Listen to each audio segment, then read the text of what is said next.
This is New Jersey.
Good evening. Thank you all for coming tonight. My name is Douglas Eagles. I'm the Executive Director of the Boys and Girls Clubs of Monmouth County.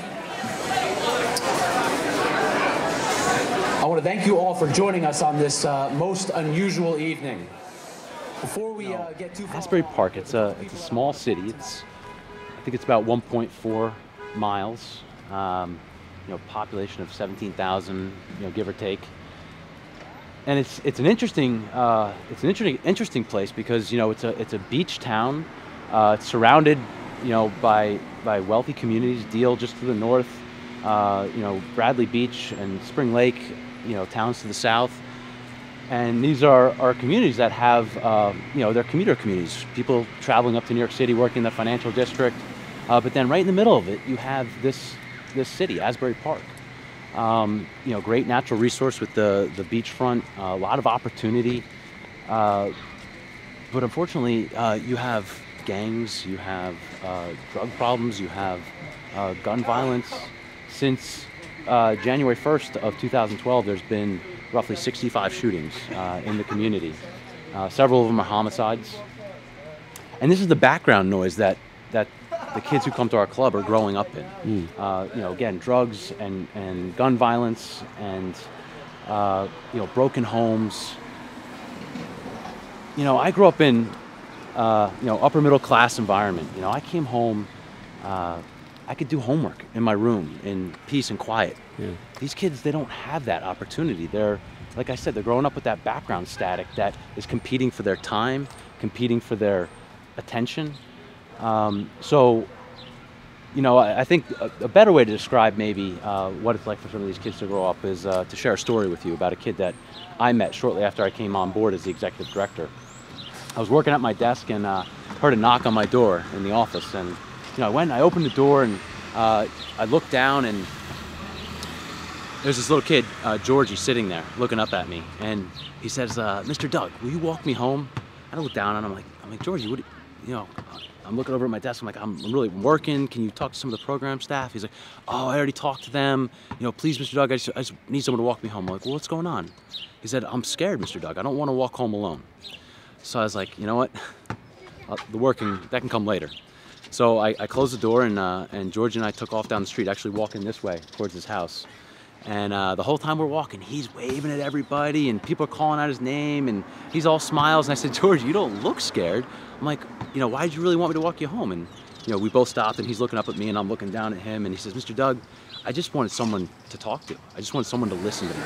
And so, I want to take a few moments right now to share with you a little bit about the impact that the Boys and Girls Clubs has had. In 2012, the Boys and Girls Club served close to 900 children and youth. Those are 900 registered club members that come into our clubs, both in Asbury Park and Red Bank, and receive close to 30 different programs that are focused on 5 key areas. This is our gymnasium right now. A program called Power Hour is going on, where all the kids, they come in and they have to do homework for an hour. So any homework that they have, and even if kids don't have homework, we have educational games that they can play, and anything to kind of keep them engaged academically for at least an hour until they break off and do some of the more recreational type activities that we have. So the kids over there doing the recreational thing, they've already kind of done homework? Yes or no. They might be cycled in here afterwards. I'm not sure how the program staff has it set up today, but everyone at one point will be doing homework for an hour in the club. So it's like a decompress and focus on your stuff. Yeah. So that's and obviously during the gym, once Power Hour's over, the gym is then opened up for a lot of our recreational programming. But it's a great facility. A lot of inner city, urban communities have an interesting relationship with swimming. You'll see a lot of drownings that happen within urban inner city communities and that demographic. So there's really a great potential for us to utilize this pool to engage the community, engage the youth. We're a beach community, and so many of these kids don't even know how to swim. They don't go down to the beach because they're scared of the water. And we have this opportunity here with this pool, and we do take advantage of that. We teach these kids how to swim, and in fact, we have a girl here who's a senior in high school now. She's going off to college next year. She's actually our Youth of the Year. She's going to go represent our club at the state level within the Boys and Girls Clubs of America and compete against other Youth of the Year candidates. But Tay is her name, and she actually learned how to swim here at the club. And what she would tell you is that the experience of learning how to swim opened up new opportunities and new horizons for her. It built her self-confidence in a way that nothing else had at that point. And interestingly enough, she, for the past 2 years, has actually worked for us as a junior lifeguard, and she's taught dozens of other kids how to swim. So it kind of comes full circle, for Tay at least, with her learning how to swim here and now being older and being more of a leader in the club, taking the skills that she learned as a club kid and reinvesting that in some of the younger club kids and helping them learn how to swim. So. This is Mike Drake.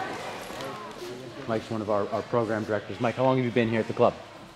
7 years. 7 years, huh? And what's your role here at the club? You wear multiple hats, Athletic right? director. Athletic director? Yeah. He does so much more than just athletic director, but he's the heart and soul for a lot of these kids. Kids that he's been working with for years will come into my office, show me their report card, and tell me what a great job that they've done in school. Yeah. And they'll point to Mike as being the reason for why they're succeeding. How does that feel? It's a good feeling. That's definitely one of my goals, to be able to touch as many kids as possible. Can I ask how old you are? 25. And are you going to continue to work here? Do you see developing your career here and developing the work you do? Oh yeah, definitely. We'll get a statue on the front with me on the front with my shirt on. You can see why the kids love him. Yeah. James. And this is James. James, let me introduce you here. James, how long you been here at the club? For 2 years. 2 years. 2 years in July. And what's your role here at the club? My role here is a program advisor upstairs, as well as the game room advisor. I run a program called Writer's Block, where we're teaching kids how to format songs, write poetry, kind of broaden their vision on different things. Okay, my name is Leah Green. I came here 4 years ago. I went to Rutgers University. After I graduated, I was a gym supervisor here for summer camp, and then I was blessed with the opportunity to be the child care director, and then additional to summer camp director. I chose this job because I grew up a town over, and I understand the need for caring people to work with our kids. Sometimes we shy away from working with these kids in this area, and I definitely want to give back to these young kids, and that's why I'm here. Seeing the wonder in the kids' eyes and the sheer enjoyment that they get when you expose them to opportunities that they've never been exposed to before. Like we were talking before, we grew up in an environment where we had all those opportunities at our disposal. These kids don't. We get to create that for them and then sit back and watch how they take pleasure in that. And that's the reward for me, I think, is knowing that these kids are taking pleasure in something that we've created and given them. You know, and sure, exhausting, yeah, without a doubt. Without a doubt, you know, we're pouring our hearts into these kids, into this organization to make a difference. You know, and you come home at the end of the day and you're spent and you don't even have energy to sit on the couch and watch TV. You just crash. But then you get up the next day and you think, you know, what's that next moment that I'm going to create for a kid that's going to make a difference in their lives? And in 2012, we served over 1,500 other youth. That's above and beyond the members that we served on a regular basis. In addition, our club served over 31,000 meals, hot meals, to children who come from homes where they go home at night and oftentimes don't have a meal of their own. And so the Boys and Girls Club's there to provide them with those meals. In addition to those regular programs that we provide for them, we also offer them summer camps. 7 weeks, 10 hours a day of summer camp where these kids come and receive enrichment so that when they go back to school, they're equally prepared to compete and perform as they go into the next grade levels. You know, but at the end of the day, I think what's amazing is that this organization does so much with so little. Sure, we have a rundown, beat-up facility, but it's not always about the facility. Sure, you know, don't get me wrong, we want to have a facility that, you know, these kids deserve. These kids deserve a facility that shines for them, and we're gonna build that facility for them. But until we're there, this club still shines, and it shines as a result of the staff, the people like Mike and James who you met, because of who they are and the passion that they have for making a difference in the lives of these kids. That's what keeps them coming back. You know, you look around and you're like, wow, you know, would you really want to hang out in this place? It's kind of run down. But then when you do meet the people, the staff, that's where you see the magic happen. That's where you're like, all right, I understand now. I get why these kids are coming. It's because they get to hang out with Mike and James and, you know, experience building relationships with people like that. You know, it's pretty powerful stuff.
I'm Bob Fahey from Glen Rock, New Jersey, and I own a restaurant in Manasquan, New Jersey called Edgar's Pub.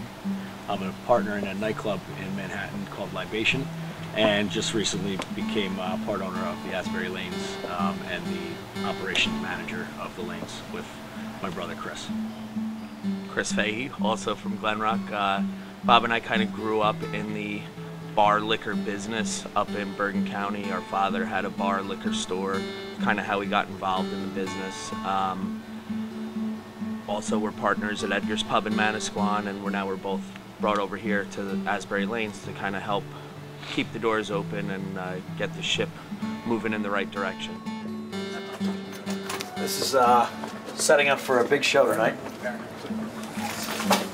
A lot of work in progress. It's the front door.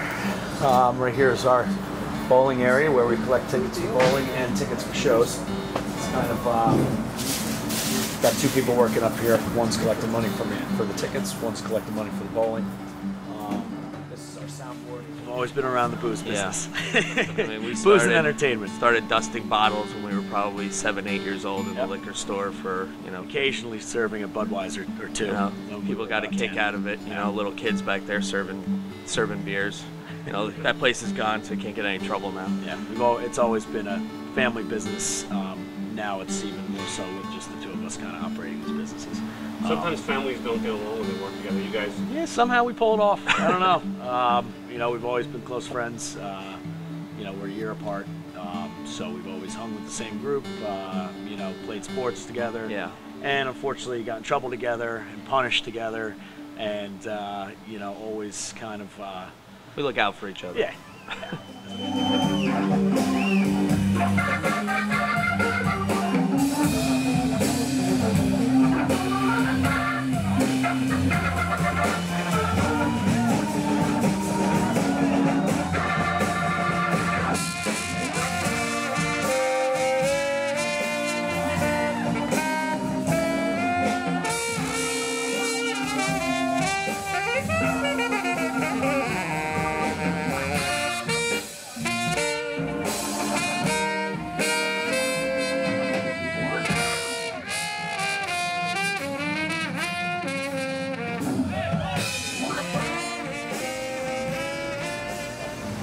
And this is one of our main bars.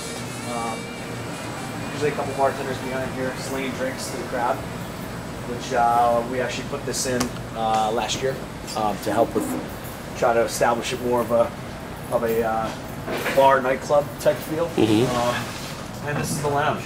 This is like a very cool retro hip room. People love it. It's a great way to just come and have some cocktails, sit on the couch, look at the artwork. All local artists from Asbury Park. One of the girls that works here that runs Little Death Collective, Jen Hampton, has an art gallery on Cookman, and she kind of displays all the local artists' work here, which helps them out a lot. And, and it adds to a great atmosphere in here because the artwork is really, really cool. And then we have, of course, the bowling lanes. We have 6 bowling lanes on each side of a pretty large stage that we have great acts, great musicians, great shows, everything from, we have art shows, we have comedy shows, we've got all kinds of different kind of musical acts, and trivia nights, all kinds of stuff. And here we have another 6. Our partner, Pat Fasano, bought the Asbury Lanes from Ralph Shales in April of 2012. And he had the management team from the old owner run it for him for a number of months. They had a big workload on their shoulders, where Pat kind of said the business wasn't making money. It was sort of losing money, and Pat was going to have to shut the doors if the business side of the Asbury Lanes didn't improve.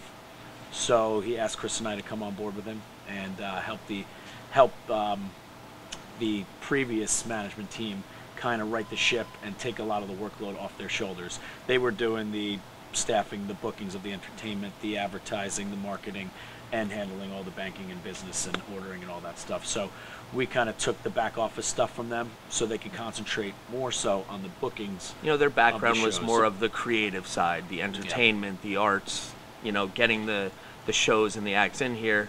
But, you know, there was just certain things about running the bar that, you know, they were kind of just thrown into, which is what kind of Pat realized and what we realized. So, you know, just changing a little things about how the business side of the lanes ran, you know, how were we making money to pay the bills and keep the doors open. You know, just stuff needed to be tightened up a little bit and a little more controls put in place. And, you know, in the 6 months that we've now been here, it's been great. We feel like we've kind of gotten it to where, you know, we're able to keep booking shows. Everyone here works well together. The old, the old regime and my brother, myself, and we've also brought in a few extra employees to help us out. So you know, it's a tight-knit group right now, and it's getting tighter as we go on. So we really think in the next couple of years that we'll get the lanes to be a very popular place. We got some ghosts back here. A lot of old supplies from the bowling parks. I don't even know what they are, how to use them. There was a lot of criticism, a lot of apprehension from the Asbury regular scene, especially the Asbury Lanes group. I mean, they are like a little family here, And when they heard like these two outsiders from Manasquan are going to come in, I mean, the social media sites kind of exploded with negativity towards Bob and I personally, and just towards what they thought this was going to turn into. And we understand that. We know with change comes opinions, and people think it's going to change for the worse automatically, and we understand that. That's why we kind of just laughed at it and didn't really let it get to us. We just kind of went about our business. And here we have our bowling lanes. The back of the house of the bowling lanes. This is a plank of wood where you can walk to fix part of the machines. And here are all the actual machines. So right now we're just business as usual. We have had meetings with iStar Financial, which is the redeveloper in Asbury Park, and we all knew this was coming. There were several properties that were flagged for eminent domain that iStar had the right to pretty much take, this being one of them. So we knew that the day was going to come where this space was going to be lost, and we made a point to, there's no use fighting it, but we wanted to work with them to at least like guarantee us X amount of time before it was going to be taken away. They tend to jam a lot because they're so old, so we're constantly back here fixing them. The redeveloper believes that they're starting from the south side of Asbury Park and moving up to the north side, and they feel that it's going to take them approximately that long to get to this area for redevelopment, which is why they've slated that date on a agreement with us for May of 2015. But that could change. Pretty cool, it's a little bit of history. And we have 16 of them, and we try to keep them up as best we can to keep the bowling going here at the lanes, but it's hard. So we do our best to try to keep them active, keep them working. Occasionally we do have to pay some money to have people come in and fix them, but it's worth it to just keep everything, trying to keep everything working. Crowd controls and major top.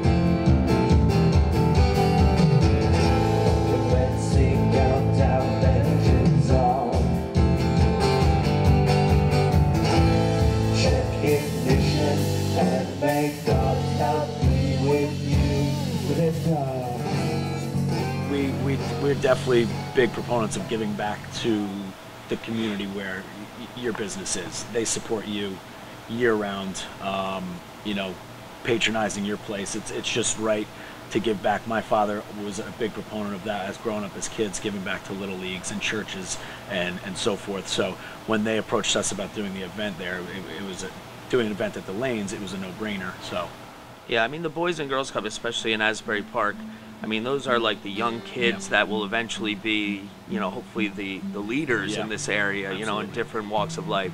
And, where, a lot of people, they think of Asbury Park and they see the developed areas, the beachfront, the east side of Asbury Park. But, you go over to the west side of Asbury Park, and it still is, it's, still a rough neighborhood, and there's a lot of, it still needs a lot of work. And like for those kids that are in those programs, I mean, it means so much to them and really in their development that, I mean, if you can't give to an organization like that, who would you?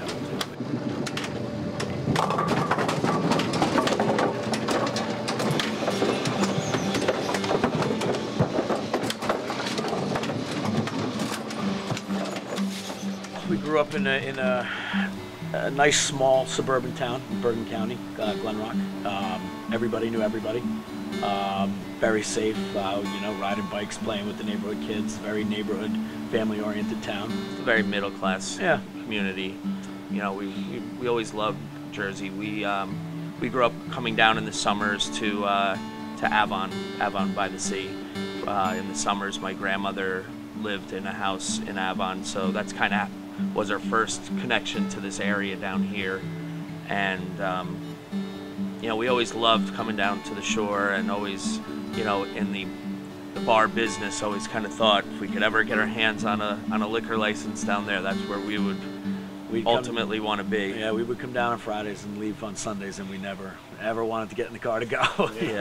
Never wanted to leave. So.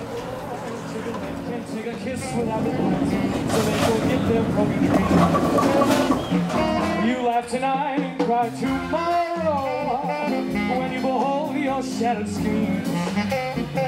And jiggle low and jiggle and wake up the fire. Their eyes are wet with tears that tell of broken dreams. But here is where you'll always find me, always walking up and down.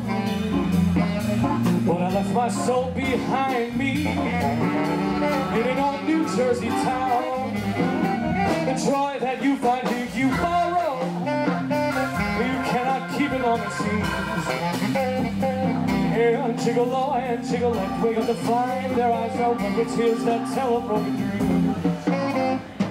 The boulevard of broken dreams. The boulevard of broken dreams. The boulevard of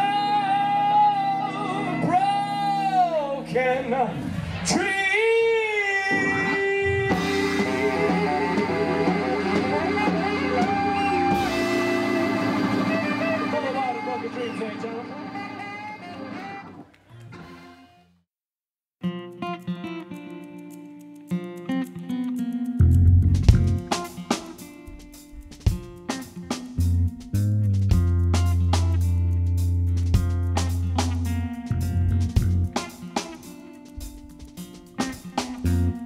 We are exactly what you see, bruised and scraped up knees.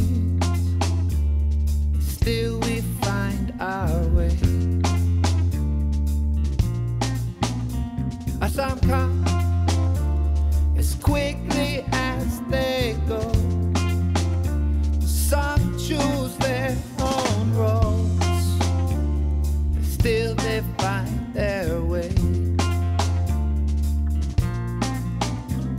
And God knows how hard it is to lose. Pray to whichever one you choose, that you will find your way. Now we find our way. Now we find our way. Now we find our way. Now we find our way. Now we find our way. Now we find our way. Now we find our way. Now we find our way.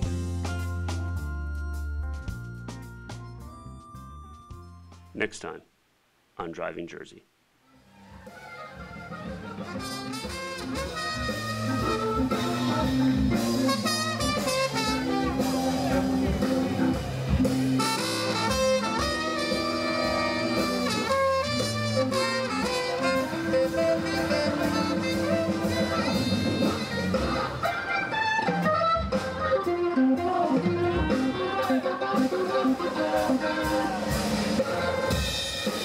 My name is Angie Ponteni. I am an award-winning burlesque performer, and I'm from Trenton, New Jersey.